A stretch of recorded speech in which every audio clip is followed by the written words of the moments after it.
in Los Angeles. The hairband era has just begun. Cocaine is the drug du jour. And as the first girl hired at the iconic Hollywood Guitar Center, Taylor Van Arsdale had been given a front row seat to a parade of dreamers, druggies, and misfits flocking to the store. But in this world of, yes, sex, drugs, rock and roll, is also the story of a young girl discovering herself, making mistakes, falling in and out of love, and becoming a woman. Rife with celebrity encounters, sexual tension, emotional crises, and laugh out loud moments, Cocaine to Bain is an eye opening view of the coming of age in a time and place like no other. Today I'm going to be interviewing Taylor Van Arsdale. She is a visual storyteller, an author, an artist, and photographer. She has a great sense of humor. She has an intriguing story. And this was just the beginning. Stay tuned. Have you ever felt like giving up, quitting, throwing in the towel? Welcome to Never Ever Give Up Hope featuring Carol Graham. She's an author, health coach, and motivational speaker.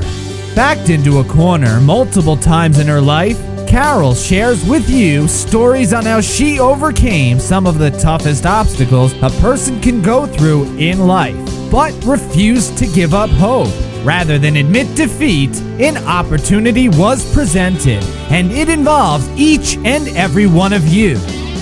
Carol will feature spectacular guests who will share their messages of hope, encouragement, and their inspiration to prove why life's adversities only make you stronger.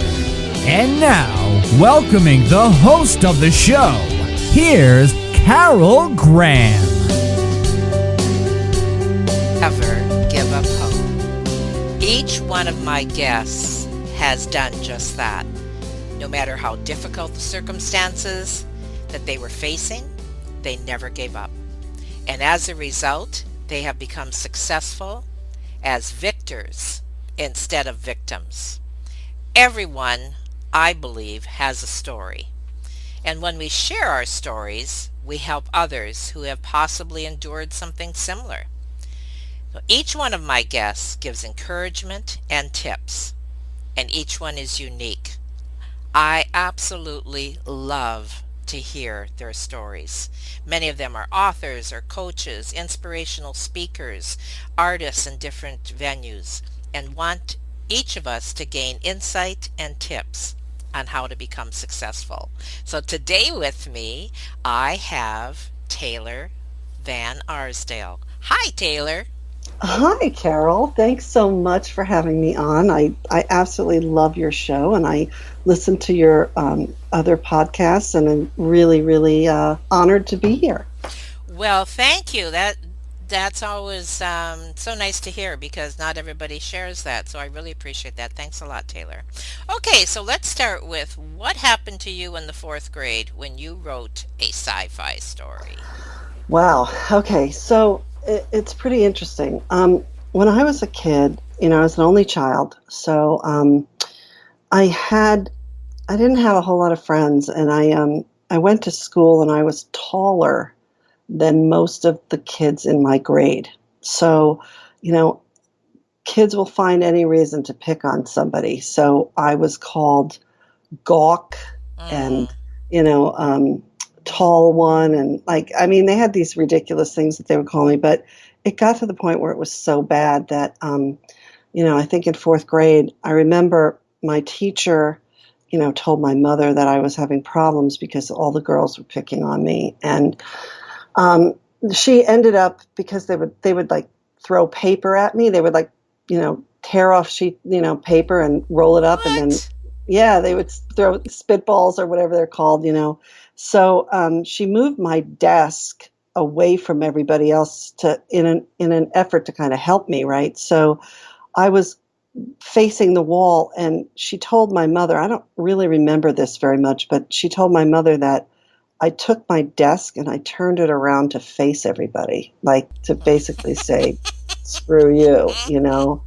So during that time, of course, I was always writing, and I wrote a story about me and my dog. I had a dog by the name of Gabby, and Gabby was my best bud. And in the story, it was a sci-fi, and we went into space. And I guess at some point in the story, so you know, I myself and the dog, we basically died in space. Like we were lost in space, and the world had turned black, and the dog died, and I died in space. Like I don't even know how the dog got in a spacesuit, quite frankly, but like we were out there, lost in space. So my teacher brought it to my mother and said, I think your daughter has some problems. Like she was worried that I was not, psychologically all well, but I mean, I think pretty much it was just because, kids were tormenting me so much. I just wanted to get off the planet. You know what I mean? Right. And, but I also had the foresight to know, like in my story, like we didn't have any food and we ran out of oxygen. So like in fourth grade, I was already thinking about sci-fis and, what the problems would be in space. And, Wow. so, but I always had a love of sci-fi. My dad and I used to watch all kinds of sci-fi movies. And, I just remember those movies having such an impact on my life as a writer. So, And then what happened after that when um, I believe the teacher contacted your parents, correct? yeah, she contacted my parents. And my mother was like, "What's the story you wrote?" And she's like, "Are you okay?" Like my mother was like, I remember my mother talking to me going, "Do we need to have a conversation? Are you all right, honey?" And I was like, "Yeah, I wrote a story." And I'm like, it was just so foreign to anybody in my family because, my father was a machinist and my mother was a homemaker. I mean, they didn't really have creative and aspirations. So I Hmm. think but my mother, I mean, my mother knew that I was a different kind of child because like she sent me to camp, and all the kids were playing on the playground, and the camp counselor was like, your daughter is picking flowers and trying to figure out what flowers are which and smelling all the flowers. I'm like, Really? How yeah. interesting. Oh my goodness. I was always like, I wanted to just like be with nature, Hmm. and when I was a kid, I think I probably would have made a good scientist if I had been guided in that direction. But, So how did you go from that young girl writing a grade school essay to the check-in girl at the Sunset Boulevard Hollywood Guitar Center? well, I think, there are a couple transitional periods in a person's life that like make a difference. And, for me, probably sixth grade, I met a girl by the name of Beth, and we became friends. And she also loved Star Trek and sci-fi stuff, and so we had that sci-fi connection.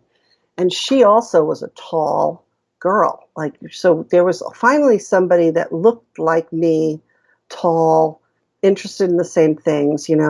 So I finally had this like buddy, and we were on the playground, and I was I wouldn't say timid isn't the right word, but I was very like a pacifist, not really wanting to ever fight Hmm. back physically. And these same girls from, grade school were out on the playground. Now it's sixth grade, and they were making fun of me.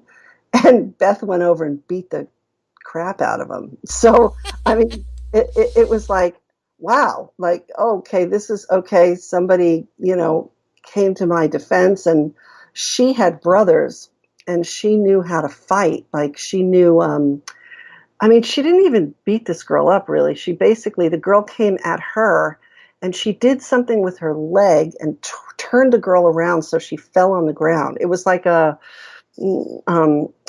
kind of jujitsu or some Huh. kind of move that she used. So, but her brothers had taught her, and so I think that made me feel like what I'm going to be okay. Like I don't know how to explain it, but I felt like that was really what I needed. I needed like somebody to just step in for me so I could see that it was okay to do that, you know. And then after that, the other factor that came into play was my mother took me out of public school because our public school, I'm from New York, so I was in a really rough public school. We had a lot of gang activity and stuff, and you know, there's a lot of drugs and such, and my mother's like didn't want me that, so she put me into a private school, and I really thrived at that private school. I made a lot of great friends. It was all girls.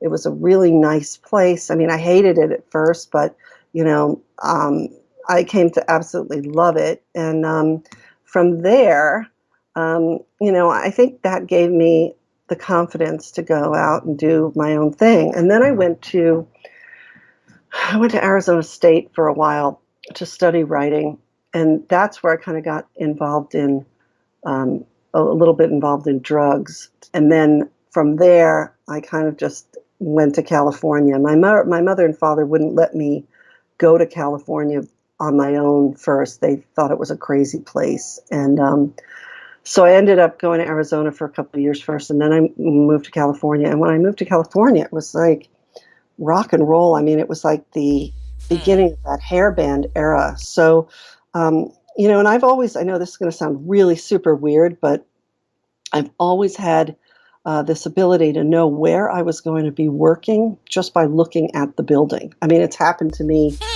multiple times. It happened to me when I got a job at a production company called Barry and Enright. It happened to me at HBO. I saw the building and I knew I was going to be working there. And it happened to me at Guitar Center. And Guitar Center, we were just driving by Sunset. I actually took a wrong turn to get to the Sunset Strip, which I was going to every night to go to the Rainbow and the Roxy and hang out all these clubs.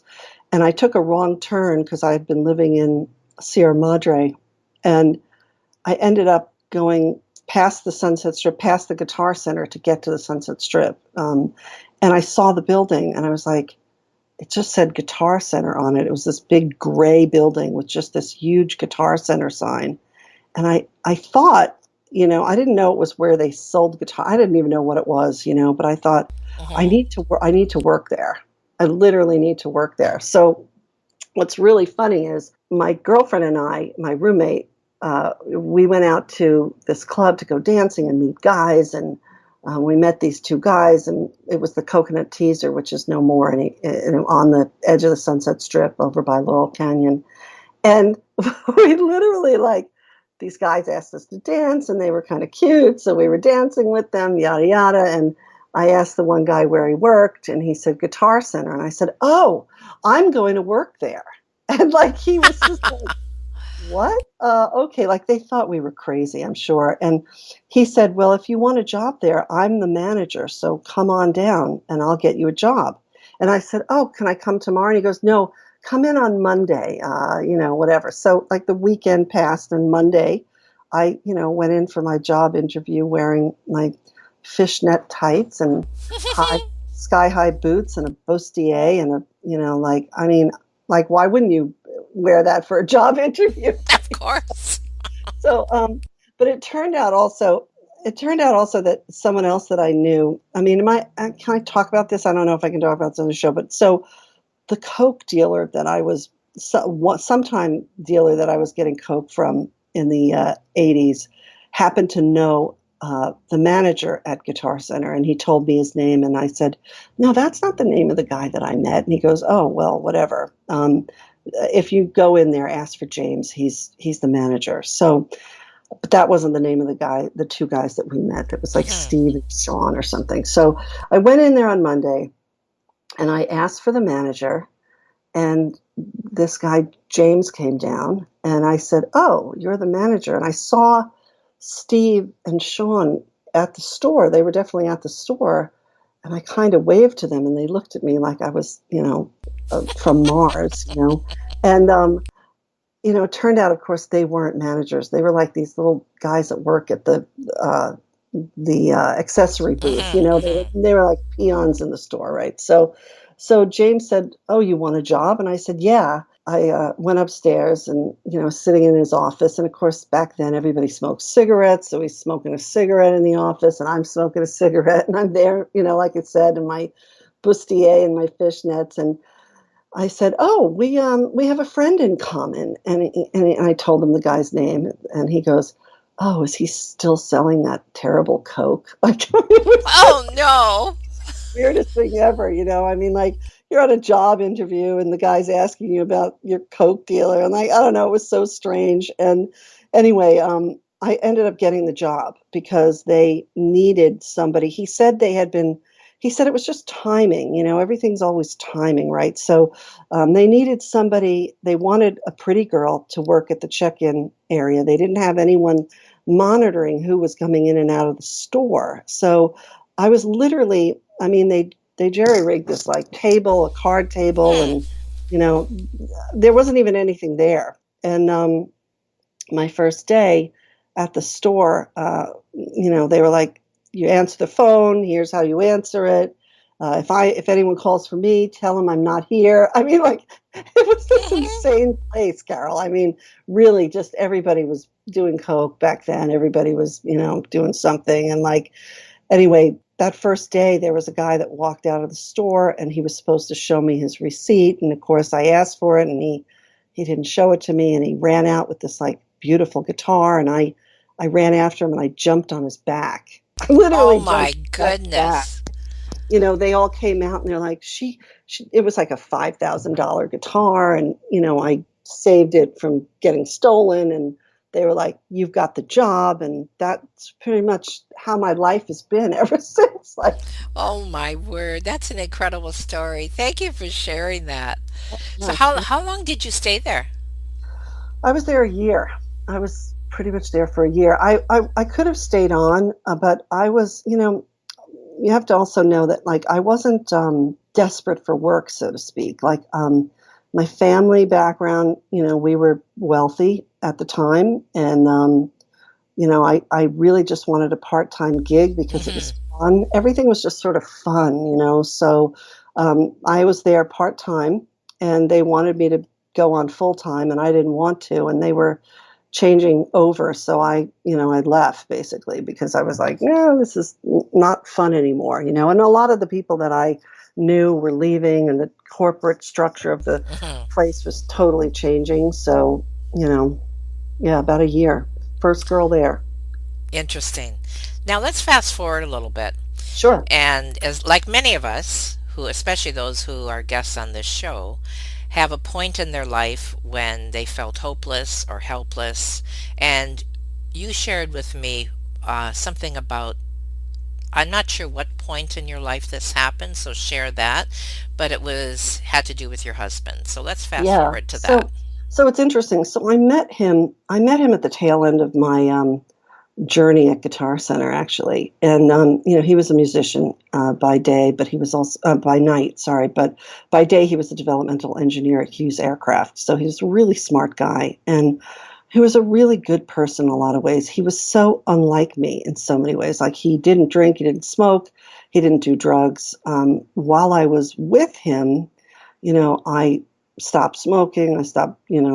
I stopped doing coke, like, after Guitar Center. So I was like, that was like maybe about a year in my life. And then, um, I feel like I just became a better person. I started working at HBO. I, had a stable job. I was thinking about going back to school. And then, we were together probably about 10 years altogether. But I think, we were only married for 4 years, and then he committed suicide. So Oh my that word. was really a very devastating time for me because it was like everything I had known and thought was, to gonna be in my life. I mean, we had just bought a condo in a beautiful neighborhood. Like, it was like everything was kind of going really well, And then I even had my own band at the time. And it turns out he was a very depressed person. In fact, it's funny because when people came to his memorial service, they said, "Oh, well, we always knew he was very depressed." And I never saw it, I never, but I Really? guess, Yeah, because, when he was with me, he wasn't depressed, but I don't know. I guess apparently his brother had told me that he had tried to commit suicide when he was in high school. So I guess that always lingered there, but it's like, well, Hmm. you know how it is when you're in something, you don't see it. You know what I mean? Like Right. so these were people that he either worked with or had experiences with that knew him in a different way than me and told me later, but maybe he should have been on medicine or something, but like they didn't really back then, they Hmm. didn't really have that, so that was a really challenging time. HBO was awesome. They gave me like I think I took 3 months off of work, paid leave, and that was really helpful. But then when I got back to work, it was weird because I just don't even remember that year. Like I literally, like, it's funny. I was actually looking at my diary from a friend of mine who was helping me after he passed away. And, I had some movie ticket stubs, and I was like, I don't even remember going and seeing these movies. Like, you don't, Hmm. like, you're just checked out. I do remember going to work every day, and I would drive to work, and then I'd pull in, I'd go upstairs because we were in a high rise, and I'd sit and I'd type stuff at my desk, and then I'd go home. And I don't remember, like, you're in a daze for so long. And I think I finally, I went to a therapist because HBO was like, oh, we'll pay for a therapist for you.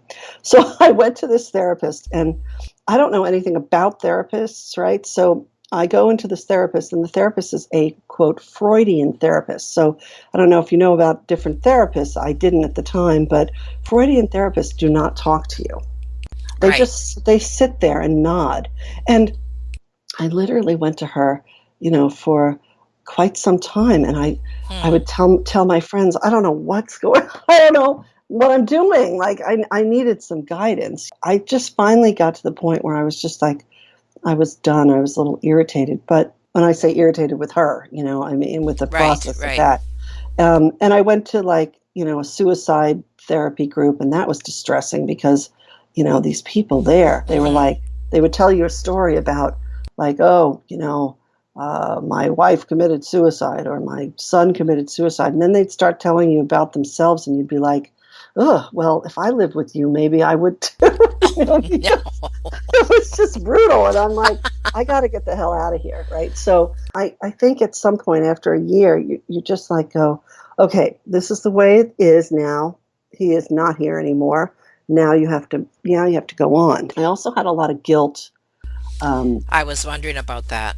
I had a ton of guilt, and that manifested in a terrible way for me because what happened was I got involved with a guy about a year, I guess a year and a half later after he passed away, who was a really bad person. I mean, really bad. Hmm.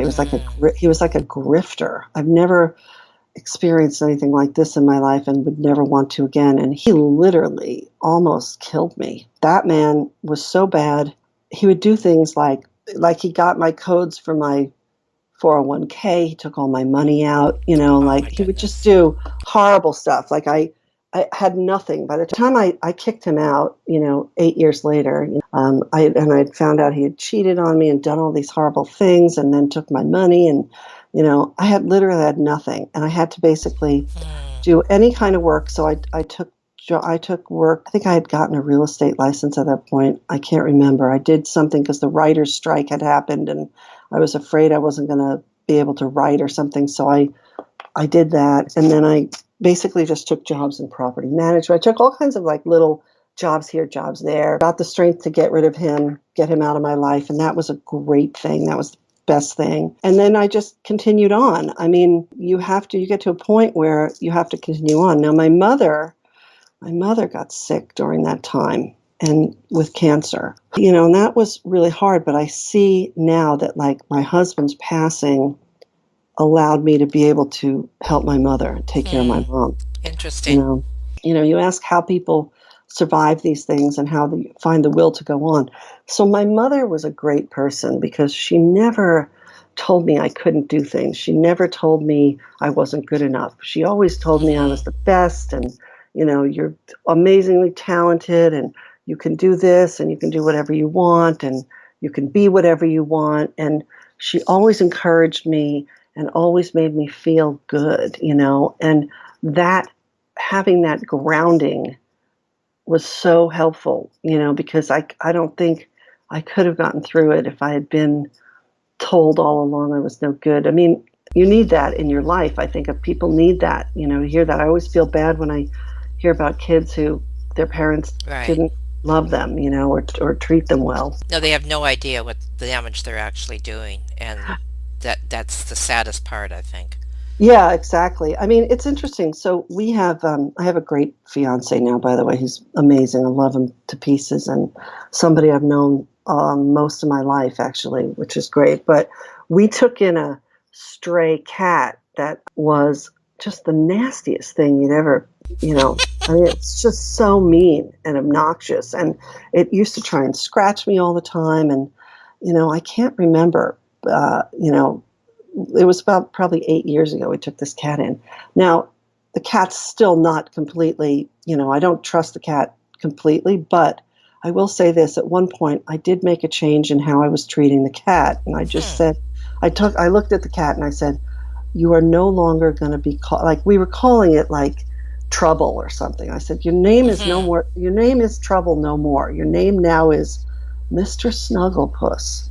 And, and like, all of a sudden, like we started treating the cat and I started calling the cat by a nice name and I started like saying, you're a good boy. You're going to be a good boy. I changed the name of the cat to Mr. Snugglepuss. I started treating the cat like he was little Snugglepuss. And that cat has come around and has become such a little love muffin. And, that cat that, would try to claw you and whatever, now just dutifully gets in his little cat carrier to go get his bath and his, his flea Aw. medicine. And, he sits outside. He still likes to be outside. He's still sort of a hobo cat in a lot of ways. Like he still likes the outdoors. So he sits in the backyard, but he's a really good boy, and I think nobody ever told him he was a good boy. You know what I mean? So it's like, I think people can change and they can come around, but I think it takes a lot of love, to get there. So tell us about your book. But I wrote it because, originally I was going to write it about, it was going to be about the story of all the different people at Guitar Center. It was going to be more like a compendium of stories, but it kind of took a life of its own when I realized like it really should be about a year in my life there. That's basically what it is. It's a year in my life at the store.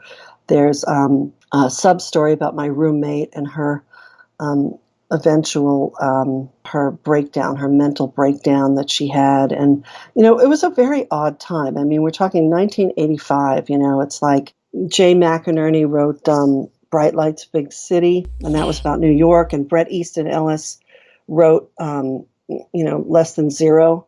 But this is like, and that's transgressive, what they call transgressive fiction. So this is a feminine perspective on transgressive fiction. So it's a really interesting look at that time period. In fact, Penelope Spheris read parts of the book and told me it was the most accurate depiction of the 80s she's ever read. Oh my goodness. So Yeah. what is the purpose of the book and who should read it? Oh, well, anybody who's interested in the rock and roll era of the 80s on the Sunset Strip should read it. Anybody who wants to read a young female coming of age should read it. Historically, it's a very interesting book, too, because it's got a lot of places that are depicted in it that are no longer there. And is it written as a story? It is a story, yeah. It's written as it's what they call a creative narrative fiction. Okay. So it's a first person perspective, basically. Okay. Yeah. And you also have writing services. Can you expound on that, please? Yeah, sure. Well, I taught screenwriting at Loyola Marymount University after I graduated there magna cum laude. And I also consulted for HBO as a development person there, and also at NBC Universal coaching writers and developing content.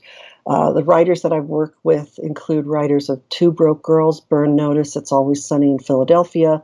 I worked on, at HBO, I worked on the Golden Globe winner introducing Dorothy Dandridge and Don King, Only in America.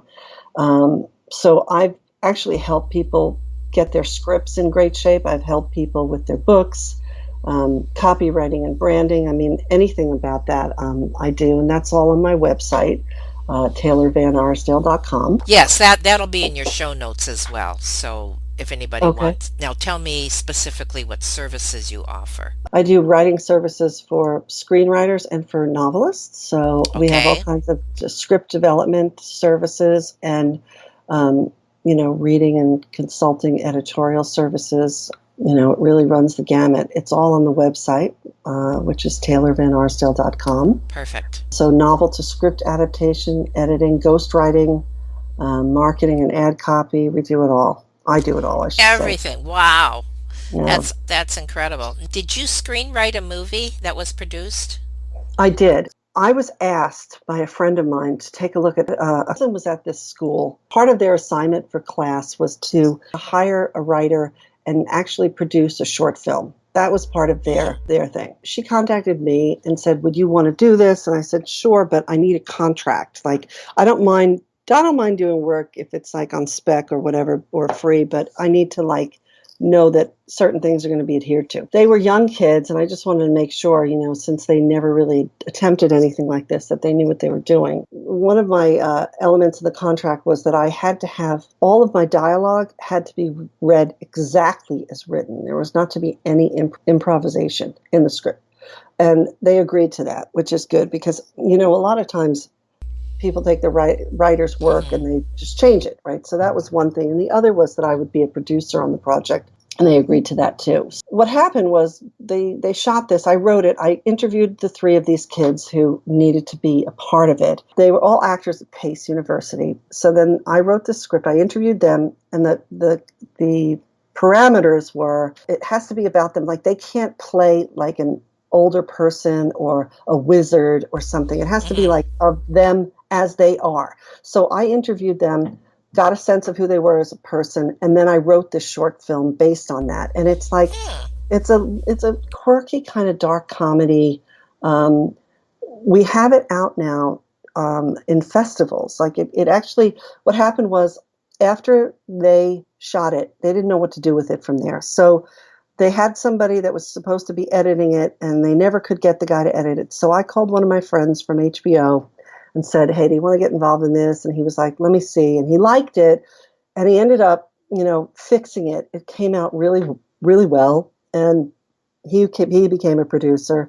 And then I brought in some other people to finish it. My fiance, Bill Hemp, did the music for it, and we also have a guy named Dave Peychaud who did a song for it.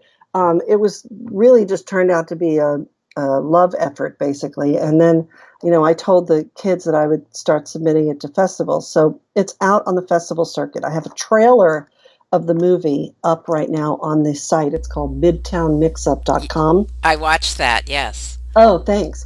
But unfortunately, nobody can see the actual finished film yet because it is, like, as I said, in submission for festivals, and they have a requirement that no one can see it until they Okay. pass on it. So, pass or, accept it. And then once it's accepted, then you can put it out there. So that's where we're at with that. But on a more even exciting note, if I can share this real quick. So Sure. a sci-fi that I wrote called The Rift. It's kind of like a Stephen King meets Michael Crichton, and it's a sci-fi medical thriller, and it's a very kind of high concept premise. Well, we actually have an A-list talent attached to that right now, and we're getting ready to go out and get some more cast involved. We have some producers involved, but that is what I've been working on right now, and that's been pretty exciting. So No kidding. That sounds yeah. great. And what's Thanks. the date for that, hopefully? Launch date. Well, I can tell you more about it probably in a couple weeks. I can tell you I can tell you right now we have one of the guys from Reservoir Dogs is attached. His name is Michael Satile. I've got this guy John Stalza, who's an actor, as the lead role of Denner. Bill Hemp's going to be doing the music for it. We've got some amazing DP. David Kimmelman is on it. Paul Matthew Gordon's doing the editing. I've got Two Sisters Media producing with me, really taking a a life of its own. Now, is there any message that you want to share with the audience? And when I say message, something about a word of encouragement or anything that maybe comes to mind that you would like to share. I really think things happen for a reason, and that you meet people in your life at a time when you need to meet them. And, with respect to my husband's suicide, when I was in high school, there was a girl that I met in my, I think it was my junior year or my sophomore year of the girls' school. And she always had this chip on her shoulder, and it was really awful. And I didn't understand why she was so angry. Her sister apparently had committed suicide, and she had this quote. I know this sounds so corny, but she had this quote from a song, and it was, "In every moment there's a reason to carry on." And I can't even remember the song. I can't remember what the name of the song is, but that message to me is really important, because it is time and how we respond to time and things that happen in our life. We have to know that it's transitory and it's not going to be like that forever. So, your life can change on a dime, literally. Could be really great or could be really bad, but something's going to happen. If it's really bad, something good will come shortly after. So that's what I would say. Just try to remember that. I don't think you could have said anything more perfect. That sums up not only your life, but my goodness, that really gives a word of encouragement to listeners. Because as people are listening to your story, they're regarding it, of course, as a story, and they're listening to the woman now share, her crazy past and what she has become, let alone going through trauma, extreme trauma, and coming out on top, and what you are doing to give back. These are all things that make Taylor who she is. But more importantly, the message ran through the podcast and now in the final words. I think that is a beautiful summary.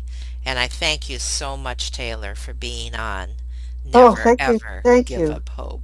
Thank you for having me, Carol. Thank you so much. It's a pleasure. Absolute pleasure. Thank you for listening to Never Ever Give Up Hope, featuring Carol Graham. Did you know that most people succeed because they are determined to? Quitting was never an option. Carol loves your comments and will respond to each one. So please subscribe and review this podcast. A rating of 5 stars would be outstanding and appreciated. Remember, if you are still here, there is always hope.